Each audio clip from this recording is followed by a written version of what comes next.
Welcome to the 18th episode of the podcast. This milestone episode features a conversation with one of the leading minds in defense and security, Dr. Thomas Withington. Dr. Withington is an award winning analyst and writer globally recognized for his expertise in electronic warfare, radar systems, and military communications. For over 20 years, Dr. Whittington has been at the forefront of analyzing the strategic and technological dimensions of electromagnetic spectrum operations. He is an associate fellow of the Royal United Services Institute, where his work has influenced both policy and operational defenses in defense. His insights have informed key government decisions and appeared in leading specialist and mainstream media outlets. In today's discussion, we'll dive into the transformative role of technology in modern warfare, examine emerging threats in electronic warfare, and explore strategies to enhance global security. We're thrilled to have Dr. Whittington join us for this special episode, marking a major milestone in our podcast journey. Sit back, relax, and enjoy the next 2 hours with us.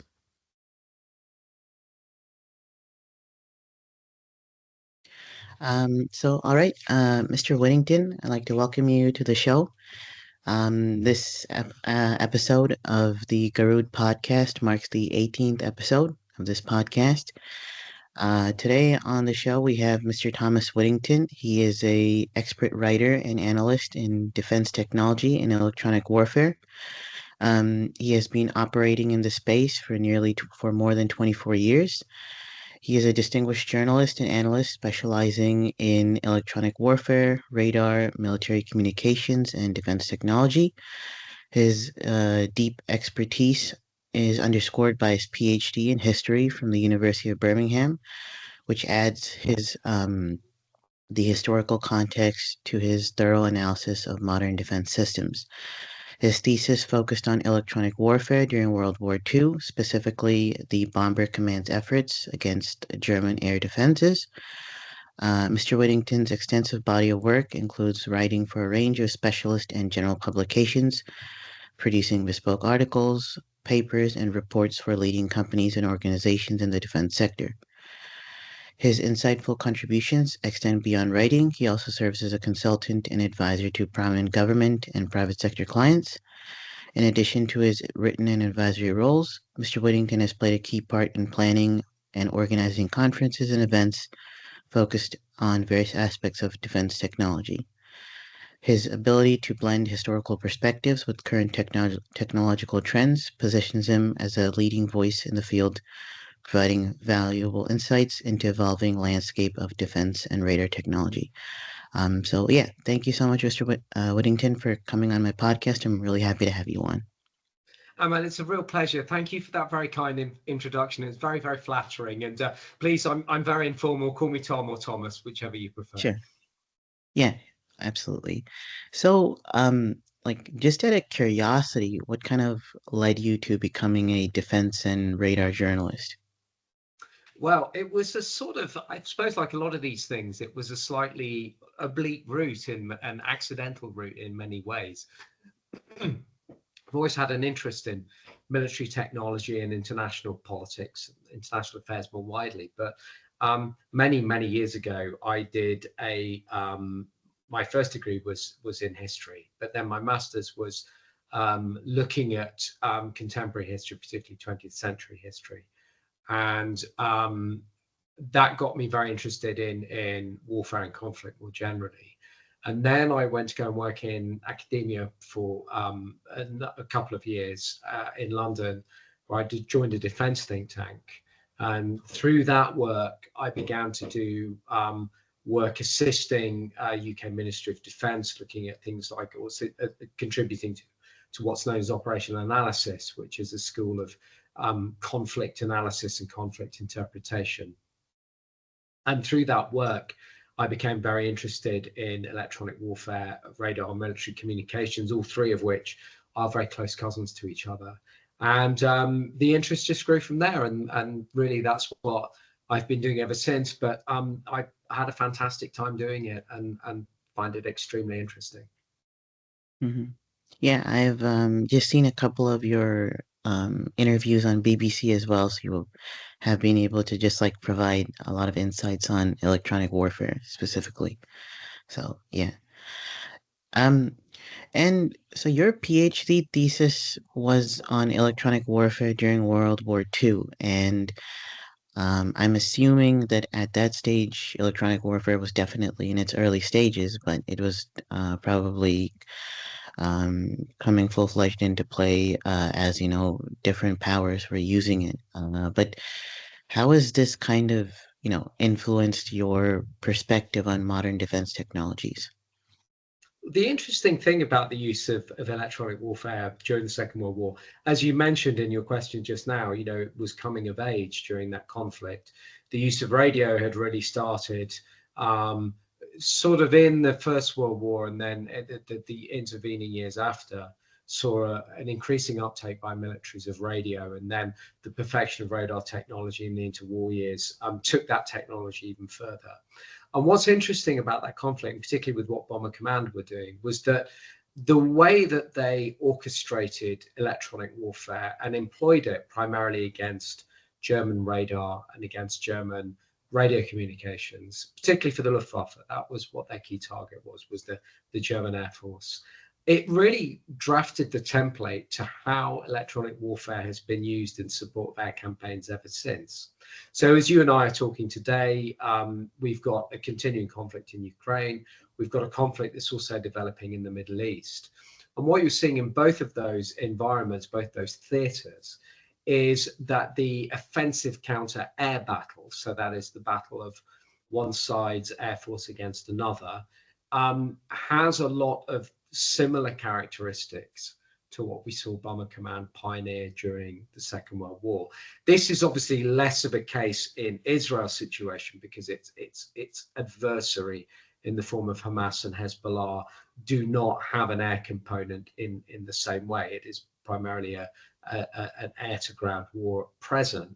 But if the wider conflict with Iran develops, then you would see a large-scale use of electronic warfare by the Israeli Air Force. And again, many of the tactics and many of the capabilities that they're using would be familiar to Bomber Command electronic warfare experts from the Second World War. So by looking at that conflict, you understand a lot about how electronic warfare continues to be used, particularly in air operations. Okay. And um, and what do you think, like historical case studies, like your PhD thesis itself, are playing in shaping defense policy and technology development today, like in the modern context? There is a phrase that you've probably heard time and again, that generals are always preparing for the last war. So militaries are always looking at what did and did not work in previous or ongoing conflicts in order to provide capability for future conflicts. Now, the reason for that is what you're trying to do is really evaluate. The most important thing is probably what didn't work, and to be able to isolate what those factors were, what those situations were, and then what the causal factors were to them therein. So I mean, any study of history is useful, and I can, some people in your audience will probably say, well, he would say that, wouldn't he? He's studied history, and that's what I've done, and that's a fair point. But I think what it's useful to do is you get an idea again of what works and what doesn't work. Studying history tells you a lot about the future and where things may be going. Hmm. Yeah, for sure. And so like I think you kind of already answered this question, but like how do you see the evolution of radar technology impacting current defense systems and military communications? Like what sort of impact will it play in its use today? Oh, it's an excellent question. I think that you're seeing one of the most interesting things is that you're seeing a sort of fusion of a number of technologies at the moment. So you have radar and military communications, so primarily radio at the end of the day, which the basic principles of which are predominantly unchanged from when they were first discovered. You're effectively channeling electrons to do a certain task. So whether that's to communicate, as you and I are doing now in our conversation, radio will be used at some point in our exchange, probably to bounce this off a satellite. In radar, you're using radio frequency energy in order to detect something and to determine what something is and what it's doing. So the fundamental technological principles remain the same, but what's interesting is you're now seeing a fusion of those technologies with things like artificial intelligence and machine learning. And what those technologies are doing is enabling radars and radio systems in particular to be able to do more of the burden of the human operator. So that's the crucial thing. So you probably remember, you will have seen this old Second World War films where you've got perhaps a radio operator on a ship and they're continually turning a dial trying to find a frequency to communicate on. Now, in our cars and in our everyday lives now, when we use a radio, we press a button and we find the frequency that we want, or can be preset. The next stage of that is the radio really doing even more of that work. So perhaps if you're transmitting, you might be transmitting in an environment where there's a lot of other radio users. There's cell phones, there's all kinds of things going on. So it's very difficult to find a channel, to find available frequency for which you can communicate and perform whatever it is you want to do. And so by using things like artificial intelligence techniques, the radio takes a lot of guesswork out of that. It automatically finds where the free channels are. It enables you to communicate. On the radar side of things, you might have an enemy who's trying to jam your radar, so they're trying to stop it working in some shape or form by blasting a huge amount of radio energy into your own radar, so you prevent it being able to get information back from the targets which it's bounced a radio transmission off. And again, it's this ability of the radar to be able to sense, hang on, someone's jamming me. I recognize that is jamming. So I'm going to do these things differently when I transmit in order to outflank that it's jamming. So you have, I think, like many things in life, you have a collusion of technology and a collision of technologies which are changing the way we do things. And I think certainly AI and machine learning are definitely making their presence felt in the radar and the communication space. In the electronic warfare space, it's even more significant, because when you're trying to find a signal of interest, so let's say you're trying to find the transmission from an Iranian frigate, because you want to find where that frigate is, you're in the Persian Gulf, and you want to determine what's around you and what those things may be doing. At the moment, you're having to shift through thousands, if not millions, of signals.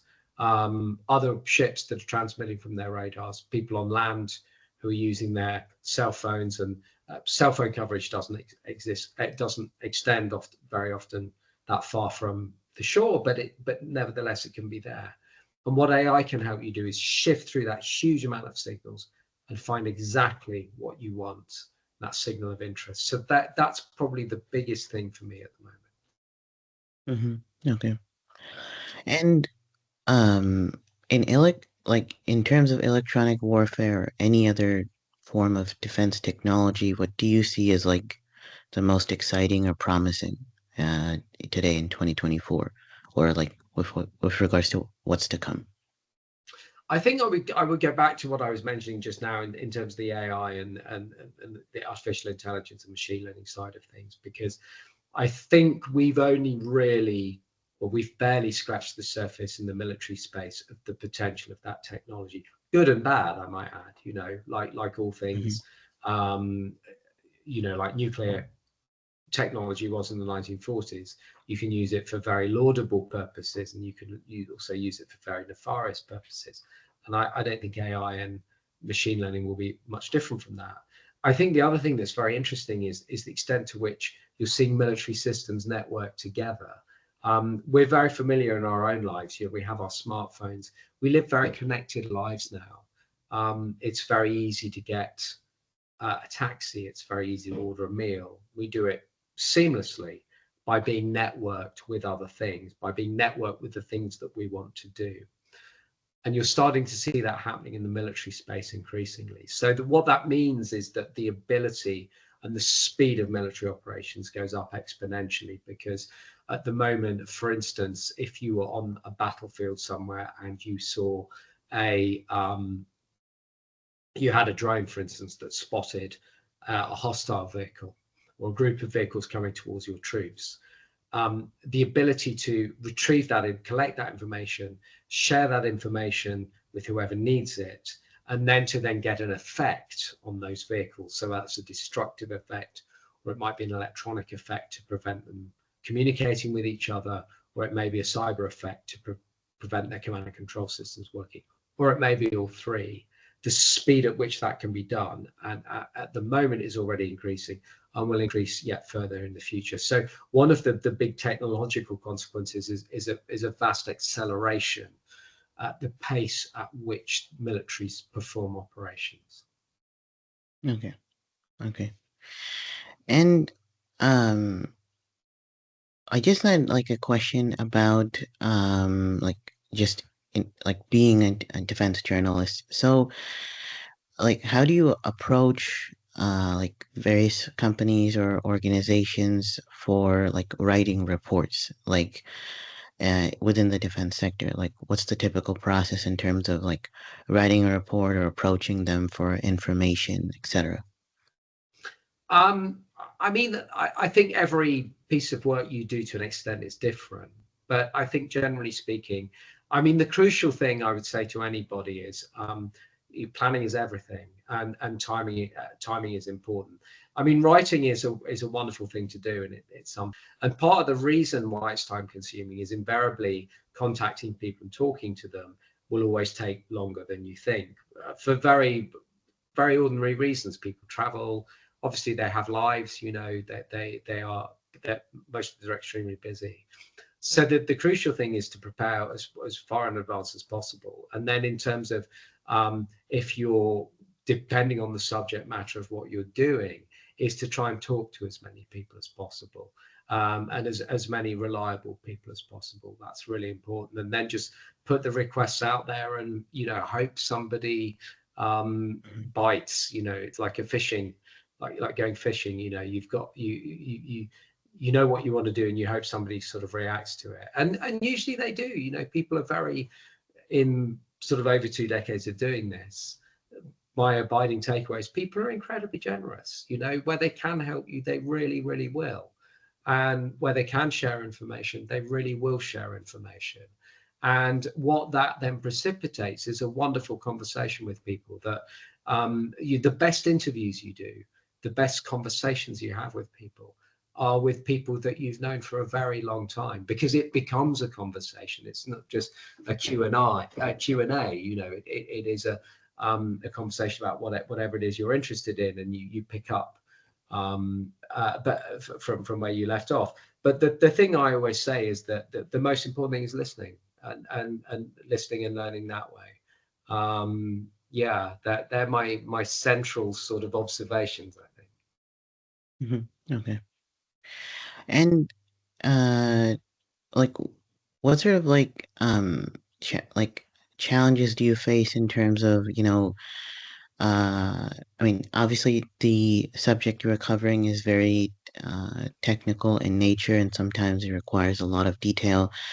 But you know, I'm sure um uh pretty much anybody from like the general public may be reading it. So then how do you just kind of ensure like the message is like properly communicated for each and every single person, like, you know, whether it be an expert or somebody who knows nothing about defense or electronic warfare? Well, I try and as much as I possibly can to try and articulate things in a straightforward fashion. I've always had a standard rubric when I'm writing, which I've tried to stick to, which is I can never write about something that I can't understand myself. So I need to be able to understand something in my own head in order to be able to articulate it. And I always think of something that I was told many years ago when you know, I was much younger and better looking than I am now. Let's say I was doing an internship at the Economist newspaper in London, And some great bit of advice I got from somebody who worked there. It said, whenever you're writing something, imagine that you're sitting with a friend of yours having a cup of coffee. And how would you describe it to them? So you're not necessarily writing for an uneducated audience. You know, there's a huge difference between making something straightforward and dumbing down. And I think dumbing down is always at risk of patronizing your audience, which is something I never ever want to do. But making something straightforward and understandable and concise, I think is a completely different thing. And so I'm always trying to have a mental picture in my head of, right, if I've got one of my best friends sitting here and we're having a cup of coffee, how do I articulate this to him? Or, you know, or to my partner, how, if I'm with them, how do I sit down and say to my partner, explain this technology or explain this concept? And that to me has always proven a useful tactic to employ, and I try and do it as often as possible. Okay. And so moving on. So I just like what sort of trends do you see emerging like within the field of uh military organizations? Like you already talked about AI, but are there any other trends you kind of see? And then like in your opinion, how would, you know, organizations across the world like kind of prepare for these emerging trends? I think the key sort of macro and strategic trend that we're seeing now, which goes really beyond just the military. I mean, that kind of affects us all, but it is a resumption of great power competition of the type that we saw during the Cold War. Um, it's interesting if you look at the interregnum between sort of 1989 and probably about 2001 when the 9/11 attacks happened, and then extrapolate that forward to 2014 when the first invasion of Ukraine occurs. What you saw was that the way international powers were engaged in the sort of, if you like, the global security situation was that the primary threats that all countries, including countries like Russia, you know, we're looking at is insurgency and the violence that can sometimes accompany that, and the effect that that can have on civilian populations. So both civilian populations sympathetic to that insurgency, those who are unsympathetic to it, and those who are neutral. And that whether that's in the theatre of conflict or it's in the wider world, and it's sort of in the deep battle space, if you like, within policies like the United States, UK, France, Russia, wherever it may be. And so the way we thought about military force was very different. We didn't necessarily expect to see um, the large-scale clash of armies or large-scale clash of militaries with each other in the sense that we'd expected to see during the Cold War. So that's been a huge change. And it doesn't mean that the other things that have gone away, it doesn't mean like things like the threat of insurgency have gone away. They haven't. They're very, very present. And what that's then created is a sort of a whole spectrum of conflict that powers around the world face, from insurgencies right up to, you know, full-blown nation on nation, high intensity warfare. And that's something, and that does go beyond military organizations. I mean, that's something that everybody, not only governments have to think about, but we have to think about in our daily lives. So that's one pivotal change, and it's a trend that I don't see stopping anytime soon. Okay. And so like as I mentioned, you know, you attend conferences and events and you have organized several. Um so like what sort of uh impact, you know, do these events or conferences have? And then like in terms of the uh yeah, like just in terms of the impact they have had over the years, like how have you seen them evolve, like from since the beginning of your career to like right now? I think the impact is always a difficult one to quantify because I think they do. I think conferences, I think events do have a real impact, often in ways people don't expect and they don't necessarily foresee. You often, I've been very lucky to see some fantastic presentations from people. Brilliant, genuinely innovative, motivating, inspiring. And it's been great. And it's a real privilege to see that. And the other useful thing about these events, or when you're attending, is it's often just the conversations that you have with people on a sideline. A conversation over a glass of wine or a cup of coffee can yield a very interesting project that you then start working on, or it can yield a different way of thinking about something. I don't think that's really changed. I think that's still as relevant as it was when I went in it. And I think that's why things like the conference format has remained, is because it continues to be very useful. COVID was a really interesting thing, particularly when confinement kicked in, because I attended a number of online events, and they were excellent. They were really good. And what was interesting about them was that this, if you like, the social element was removed. So the sort of having the coffee break, bumping into somebody, having a lunch, you're sitting next to a friend you've not seen in ages, asking where how they're doing. That was absent. And so you became even more focused on the papers and the presentations, which of course creates an even higher expectation from the presenter. So the onus is on them. It becomes much, I think, even more intense than when it's at a conference. But that was an interesting thing to witness. In terms of things like the exhibitions, I mean, I don't think the exhibition space changes hugely. There continues to be many defense exhibitions around the world, and there will continue to be, because the main driver for that are global defense markets. And during the global war on terror, as it was known, you saw the defense environment catering for the requirements of that conflict, or those conflicts plural. And now you've seen a change in a retooling towards global great power competition. So the formats, I think, don't really change that much, but perhaps the subject matter and what we're focusing on, that does, and that mirrors the strategic environment. Okay.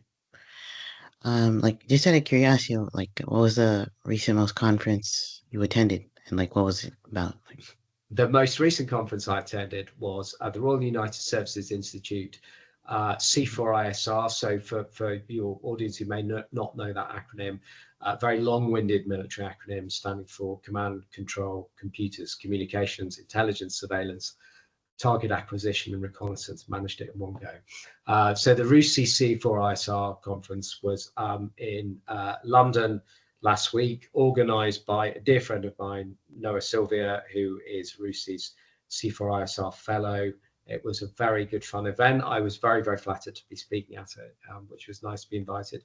And then next week, my event will be the Riga Security Conference in the wonderful Latvian capital. So that was RUSI one was most recent. The Riga one is the one on the immediate horizon. okay. And how do you like kind of like balance your role, like your because you have, in my opinion, you kind of like have three distinct roles. Like you're a writer, you're an analyst, and you're also a consultant. So like, how do you just kind of like balance those three roles, and then like what do you find to be like the most rewarding of each of these three roles? The roles, bizarrely, the roles are all quite similar to each other. The skill set you use is very, very similar. The big difference when you're doing consultancy work is often you have a very defined set of questions, a very defined set of objectives that you're meeting, depending on what the person commissioning the research wants. But generally speaking, you are using the same skill set, which is, there is fundamentally a question, there is fundamentally something you're trying to find out, and you're trying to then obtain information and marshal and understand that information in order to draw a conclusion. So whether that's a sort of 2,000 word article that you're writing, or whether that's a 5,000 word analytical piece, or a 30,000 word consultancy piece, the skill set pretty much is the same. In terms of what do I find most rewarding, Aman, I find them all deeply rewarding, and I feel very privileged to be able to do it. because I enjoy the process of finding things out, and particularly things I don't know, and I find that immensely fascinating. Um, so it's very nice that you, across your work, you can deploy a skill set which you really enjoy using. And that's the thing that's the most rewarding thing about it. The other thing that's hugely rewarding is that over the years I've been incredibly lucky to just meet some absolutely wonderful people, who have been incredibly generous with their time, incredibly generous with their guidance, and many of whom I feel deeply honoured to call very dear friends, and that's been hugely rewarding, definitely. And getting to talk to people like you is hugely Mhm. rewarding. So Yeah. so they're the main things. Okay. So I just wanted to like come back to electronic warfare and radar technology. So now that you've kind of been like covering this subject for like a very long time, what do you think um are like some of the most common misconceptions people have? Like, who just kind of like read the news or are just like from the general public, whenever they think or read about electronic warfare, like what have you seen as like the most common misconception they have?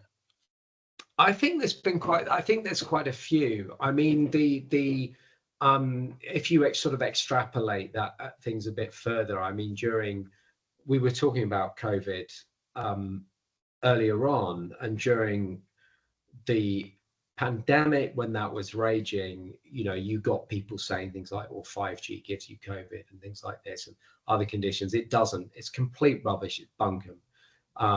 And it's just simply not true. So that's a kind of huge misconception. I understand to an extent where that paranoia comes from, because you see things like, you may have seen things like reports of something called Havana syndrome, which some people who've worked at the US Embassy in Cuba have complained of feeling unwell and feeling headaches and things. Similarly, people who've worked in the US Embassy in China. Is it a microwave weapon that the Chinese or the Cubans are using? We simply don't know. Um, if something seems to affect some people, it doesn't with others. So I think that there's a lot of misconceptions about what radio frequency energy can do to the human body, and a lot of that is kind of just frankly it's rubbish. I think the other misconceptions is the ability of, if you like, of nations to how do I put this diplomatically? I mean, to exploit the electromagnetic spectrum, which is what electronic warfare really at its core is about, in order to do certain things. I mean, there's this belief, for instance, that well, governments can hoover up all of this data about you. They can do this, they can do that, they can do the other. Well, theoretically, possibly they can. But when you see how heavily tasked intelligence agencies are, when you see what the actual processing and the analytical burden of doing that is, you realize this is just simply not practical.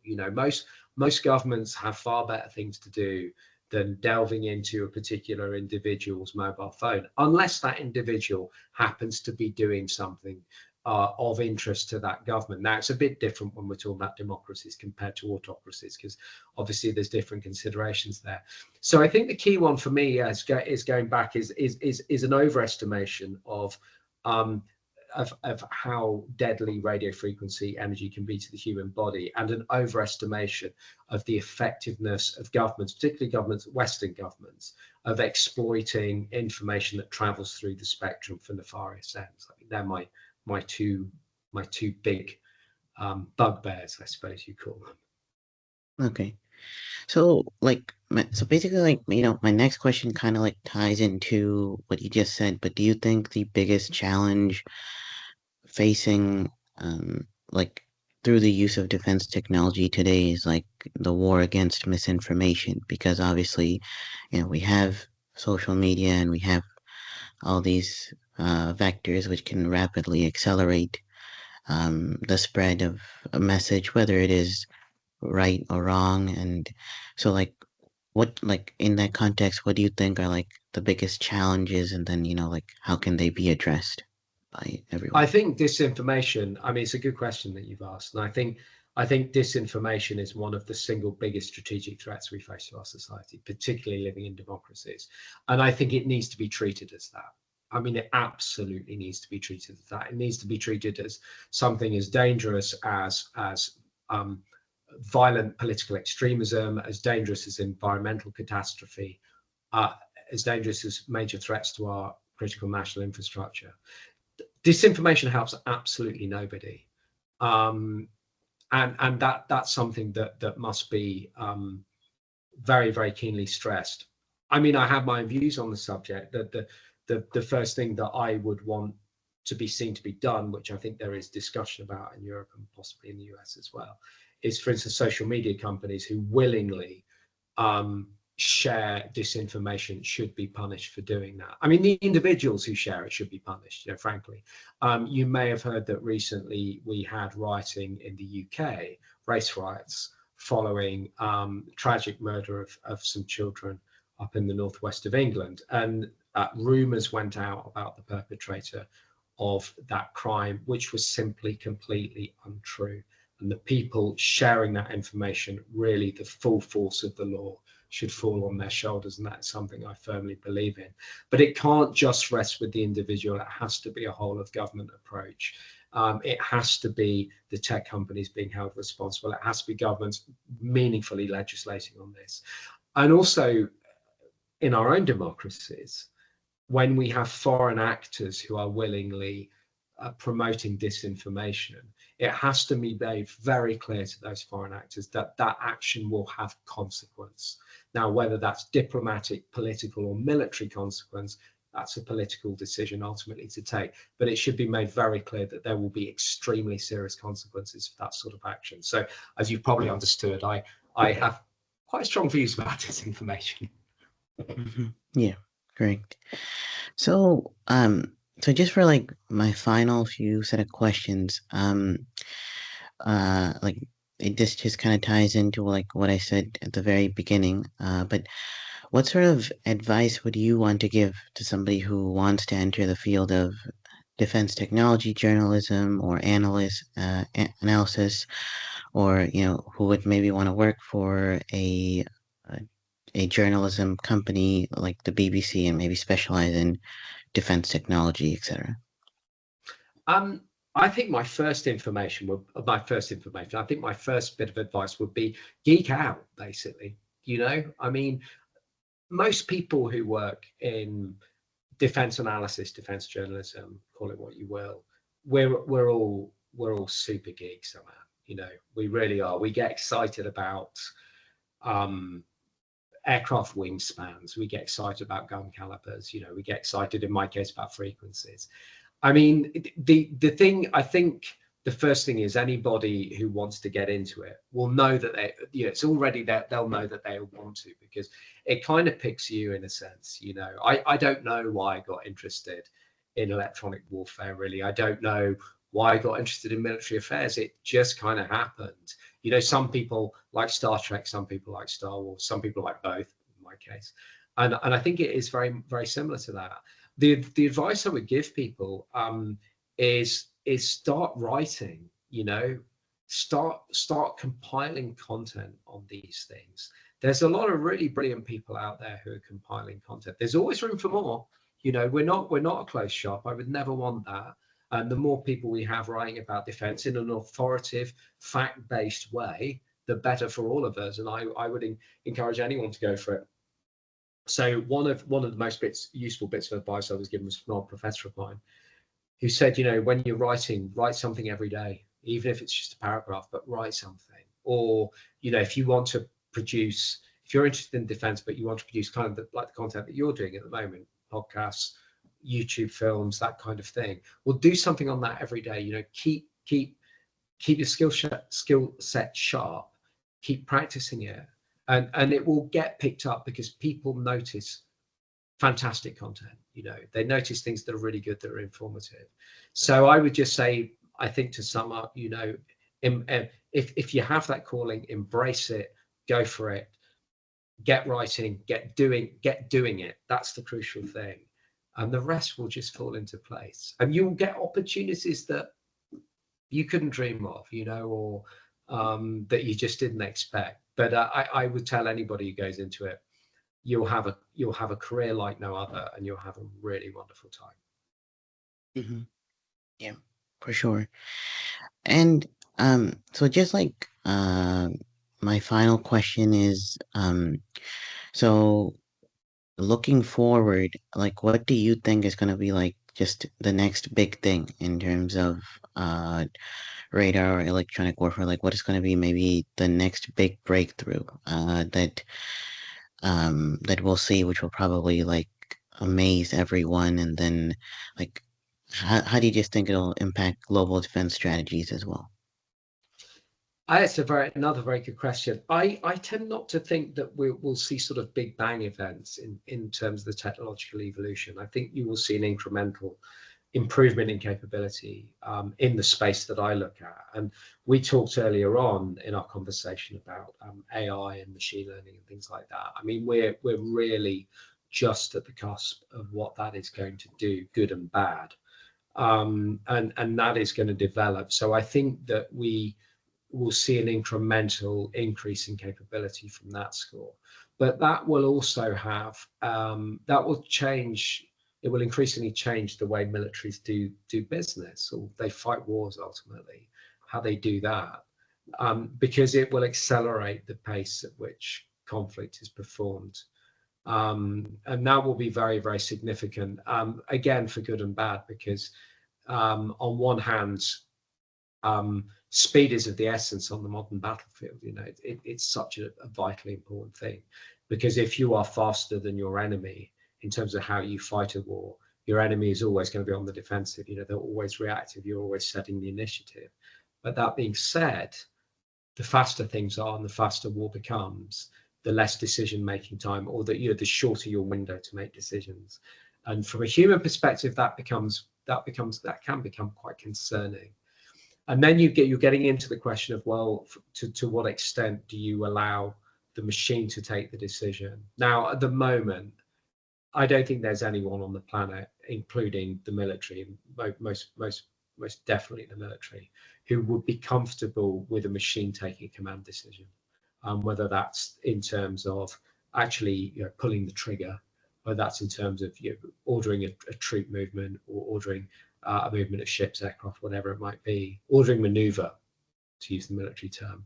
I don't think there's anybody who's going to be comfortable with it. And I think there will always be this desire to have a human in the loop, as they call it, so to have a human decision maker. But the question is, and the concern for me is, well, what happens when we're all assuming everybody's playing the game fair? What happens if you've got a power, or you've got a military that decides actually you can have AI taking many more decisions? What does that look like? We don't know at the moment what that looks like. It could be that the machines, for instance, would refuse to perform a war crime. If you've programmed the algorithm to follow the Geneva Convention, the rules of war, then decisions don't happen because that is a violation of them. But I think the AI, the machine learning and artificial intelligence are both amazingly fascinating, and they're equally chilling and worrying at the same time. And how we navigate that is probably going to be one of the predominant questions that militaries, politicians, and societies in general have to ask themselves, I think, in the coming years. Okay. So, yeah, that was everything that I had for you. So, yeah, thank you so much, Tom, for coming on my podcast. Yeah, we've been trying to arrange this for like a very, very We long got time, it. and We yeah, we got there finally, in the end. yeah.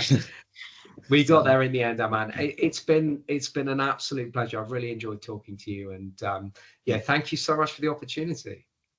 yeah. No, thank you so much for coming, and I'll have this episode out in like just a few days. So I'll just spend time just adding some pictures or editing it, and then I'll have it published on the channel, and then I'll also have it sent off to you as soon as it's on the channel. So yeah. Oh, bless you. That's grand. Thank you so much.